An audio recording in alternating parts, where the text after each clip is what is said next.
बिहार और देश की जनता को मेरा सादर प्रणाम। आज एक बहुत ही महत्वपूर्ण विषय पर हम बात करने जा रहे हैं कि आखिर चुनाव आयोग इतनी जल्दी में क्यों है। आखिर चुनाव आयोग SIR इतनी जल्दी में क्यों कराना चाहता है। SIR एक अच्छी चीज़ है, मैं इसका पूर्ण समर्थन करता हूँ, लेकिन इस SIR को चुनाव से ठीक पहले करवाने की क्या ज़रूरत है, क्योंकि SIR को करवाने के लिए जितना समय चाहिए कि कम से कम 6 महीने साल भर का समय चाहिए, ताकि अच्छी तरह से तहकीकात हो सके कि कौन भारत का नागरिक है और कौन भारत का नागरिक नहीं है, किसकी नागरिकता गलत है और किसकी नागरिकता सही है। लेकिन यह 2 महीने में क्यों करवाना चाहती है चुनाव आयोग? 2 महीने में क्यों करवाना चाहता है SIR? क्या इसके पीछे कोई बड़े खेल की संभावना नहीं है? क्या ऐसा नहीं हो सकता है कि कुछ गलत लोग इसमें अपने नाम को शामिल करवा लें?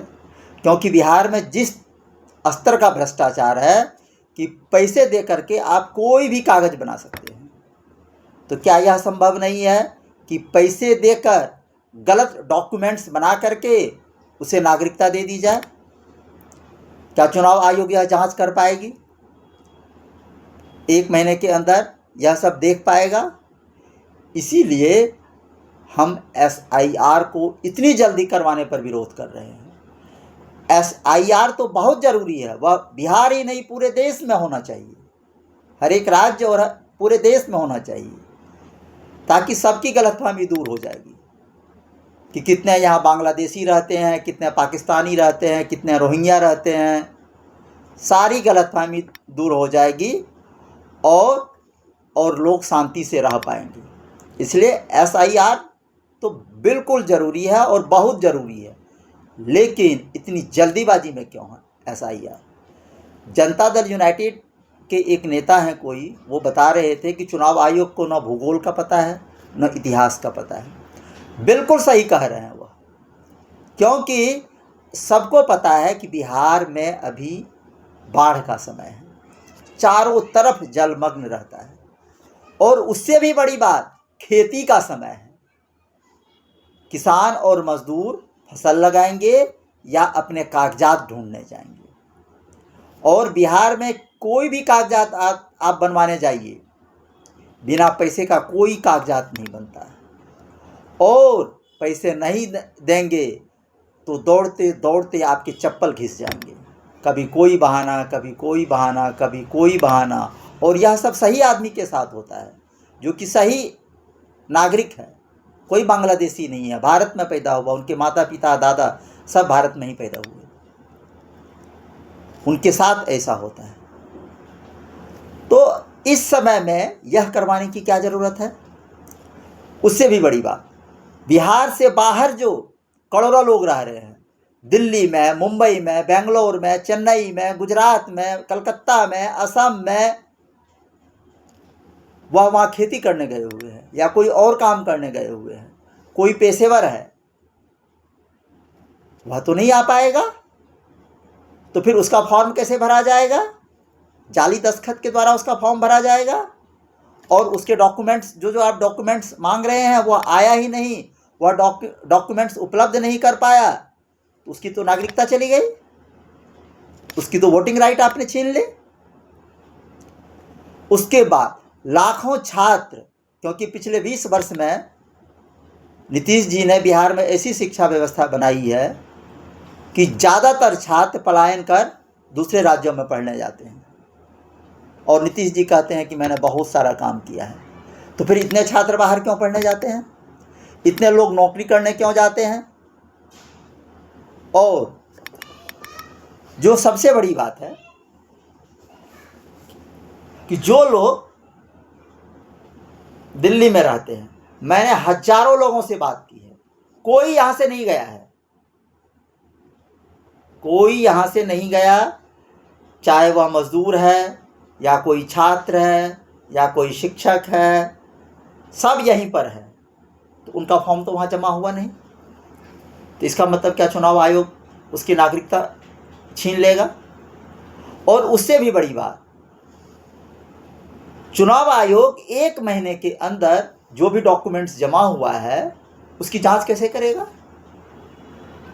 एक एक जिले में लाखों लोग होते हैं, उसकी जांच कैसे करेगा? तो चुनाव आयोग पूरी तरह से मनमानी कर रहा है। अब क्यों कर रहा है यह सबको पता है। आज चुनाव आयोग की विश्वसनीयता संदिग्ध हो गई है। चुनाव आयोग पर लोग भरोसा नहीं करते हैं। महाराष्ट्र और हरियाणा में चुनाव परिणाम आए, कोई जीता कोई हारा, कोई दिक्कत नहीं है इसमें। लेकिन अगर विपक्षी दल आपसे सिर्फ यह मांग रहा है कि जिस वोटर लिस्ट पर चुनाव हुआ था वह वोटर लिस्ट आप हमें दे दीजिए, तो अगर हमारे मन में कुछ काला नहीं है तो वह वोटर लिस्ट देने में क्या बुराई है, क्या दिक्कत है? क्यों नहीं दे रहा है चुनाव आयोग? इसलिए चुनाव आयोग को भी अपनी विश्वसनीयता बनाने के लिए यह जरूरी है कि विपक्षी दलों को और जो लोग इस पर प्रश्न चिन्ह लगा रहे हैं उनको विश्वास में लेना जरूरी है। यह लोकतंत्र है। लोकतंत्र में विपक्ष और विरोधी आवाज का महत्व होता है। अगर विरोधी आवाज को महत्व और सम्मान नहीं दिया जाएगा तो वह लोकतंत्र नहीं है, वह तो तानाशाही है। लोकतंत्र के आवरण में तानाशाही है। तो मैं SIR का पूर्ण विरोध करता हूं और इस SIR को आप करवाइए, जरूर करवाइए। या तो आप इस विधानसभा चुनाव के बाद करवाइए और लोगों को कम से कम 6 महीने और 1 साल का समय दीजिए, या फिर अगर यह भी नहीं कर पाते हैं आप तो वर्तमान जो मुख्यमंत्री है उनको कार्य करने दिया जाए कुछ और दिनों तक, और तब तक आप वो करवा लीजिए। लेकिन आप ये चाहेंगे कि राष्ट्रपति शासन लगा करके हम SIR करवाएं, ये तो हम बिल्कुल नहीं होने देंगे और कोई भी इस बात को स्वीकार नहीं करेगा। क्योंकि मैं नीतीश जी का पूर्ण विरोधी हूं, लेकिन राष्ट्रपति शासन से बेहतर श्री नीतीश जी ही हैं। अगर ऐसी कोई परिस्थिति बनती है, जैसे कुछ नेताओं ने, पप्पू यादव जी ने या किसी और ने कहा कि बिहार में राष्ट्रपति शासन लगाया जाना चाहिए, तो उन लोगों को यह जान लेना चाहिए कि अगर बिहार में सचमुच में राष्ट्रपति शासन लगा तो वह नीतीश जी के शासन से भी कई गुना ज़्यादा बुरा शासन होगा। इसलिए मैं बिहार में राष्ट्रपति शासन का तो कतई समर्थन नहीं करूँगा। तो इसलिए SIR आप करवाइए, जरूर करवाइए, लेकिन लोगों को थोड़ा ज़्यादा समय दीजिए। इस विधानसभा चुनाव से पहले ही अगर आप करवाना चाहते हैं तो आप कुछ और समय लीजिए। विधानसभा के चुनाव को कुछ दिनों के लिए टाल दीजिए और आप SIR करवाइए, सबकी नागरिकता की जांच कर लीजिए। दूध का दूध पानी का पानी हो जाएगा, आपका मन भी साफ हो जाएगा और लोगों का मन भी साफ हो जाएगा। जो विदेशी घुसपैठिए ये सब जो बातें होती है ये भी बंद हो जाएगी, क्योंकि सबको पता चल जाएगा कौन बांग्लादेशी है, कौन रोहिंग्या है, कौन पाकिस्तानी है। और जो जो ऐसे लोग हैं उन सब लोगों को निकाल करके उनको डिटेंशन सेंटर में भेज दिया जाएगा, और जो भारत के नागरिक हैं, जो भारत के विशुद्ध नागरिक हैं, वो बचे रहेंगे। इसलिए विरोधी दल को अभी SIR बिल्कुल ही स्वीकार नहीं करना चाहिए। खासकर मैं जनता दल यूनाइटेड के लोगों से, भारतीय जनता पार्टी के लोगों से विनम्र निवेदन करता हूं कि आप लोग भी विपक्षी दलों के सुर में सुर मिलाइए और SIR का विरोध कीजिए। अन्यथा करोड़ों लोगों की, बिहार के करोड़ों लोगों की नागरिकता छीन जाएगी। इसलिए मैं आप लोगों से हाथ जोड़कर विनती करता हूं कि अभी SIR का विरोध सबको मिलकर करना है, हर एक पार्टी को करना है, हर एक दल को करना है। यह लोकतंत्र के हक में है। अगर लोकतंत्र को बचाना है तो इस SIR को अगले 6 और 1 साल तक, इसका नाम भी है ना गहन परीक्षण, तो गहनतापूर्वक कीजिए ना इसको आप।